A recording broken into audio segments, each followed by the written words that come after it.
Et donc salut à toutes et à tous, c'est Absolute Aviation, on se retrouve aujourd'hui pour une toute nouvelle vidéo. Alors aujourd'hui on va parler du Sukhoi Su-27, donc c'est une histoire un peu bizarre parce que je vous expliquerai après, tiens, comme ça vous allez rester jusqu'au bout de la vidéo.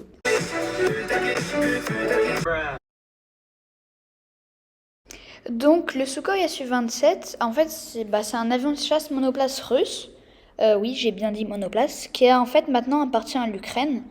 En fait, l'URSS de l'époque, donc l'Union soviétique, avait légué ses avions, une partie de ses avions à l'Ukraine. Donc voilà, sauf que maintenant, on sait tous qu'ils sont en conflit et que ça va pas trop. Donc voilà, ça c'est une chose importante à savoir premièrement. Donc le Su-27, il a été conçu par le bureau d'études Sukhoi et conduit par l'ingénieur Mikhail Simonov. Voilà, c'est un peu compliqué à dire, mais voilà, et son dirigeant historique Pavel Sukhoi. Il a donné naissance à de nombreuses variantes, dont le Su-30, le Su-33, le Su-35, le Su-37, et bien sûr la vidéo que j'aurais fait sur le Su-57, qui a atteint d'ailleurs, je passe par là, 18 000 vues. C'est un record pour moi, donc merci beaucoup pour ça. Donc en 2009, l'avion est en service dans l'ex-URSS, donc la Russie, en Afrique et en Asie. Donc le prix de l'exportation est d'environ 35 millions de dollars américains donc par avion, ou 70 millions de dollars avec un crédit de 10 ans. Donc le premier vol du Sukhoi 57, c'est le 20 mai 1977. Il a été mis en service en 1985, soit 8 ans après son premier vol.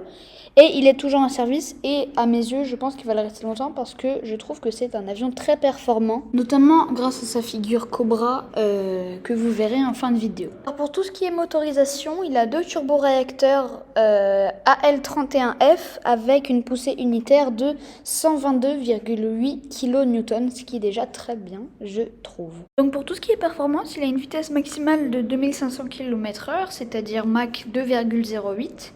Et il a un plafond de vol de 18 500 mètres, une vitesse ascensionnelle de 19 500 mètres par minute et un rayon d'action de 1800 km. J'espère que je ne me suis pas trompée parce que j'ai fait tout ça de tête.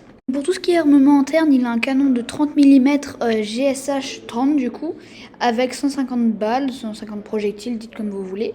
Et en armement externe, il a 10 points d'accroche pour roquettes et missiles. Donc l'Ukraine hérite de 67 Su-27 et de Su-27 UB, donc c'est une version différente du Su-27, donc l'URSS lui donne ça, c'est l'Union soviétique, donc la Russie actuelle. Sauf qu'un Su-27 UB est perdu lors d'un crash, lors d'un meeting à Lvov, Sniklov.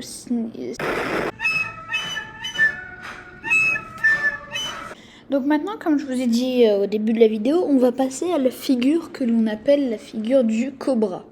Donc la figure du Cobra, c'est une figure qui consiste à incliner son avion à 120 degrés pour créer une décélération extrêmement forte. Alors il y a plusieurs manières de faire le Cobra. Il y a la manière que vous voyez à l'écran, la plus basique entre guillemets, et il y a une autre manière qui consiste à se retourner, faire une sorte de 360 pendant que le Cobra est en train de se lancer.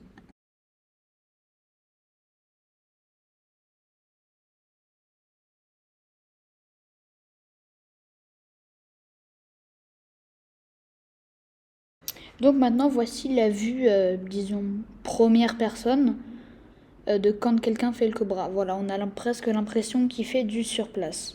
Voilà, c'est déjà la fin de la vidéo, j'espère qu'elle vous a plu. Si c'est le cas, n'hésitez pas à vous abonner, ça mange pas de pain, ça fait pas de mal, voilà, et moi ça me fait très plaisir. Après si vous voulez pas, bref, je vais pas vous obliger à dire ça. Mais voilà, allez, salut les pilotes!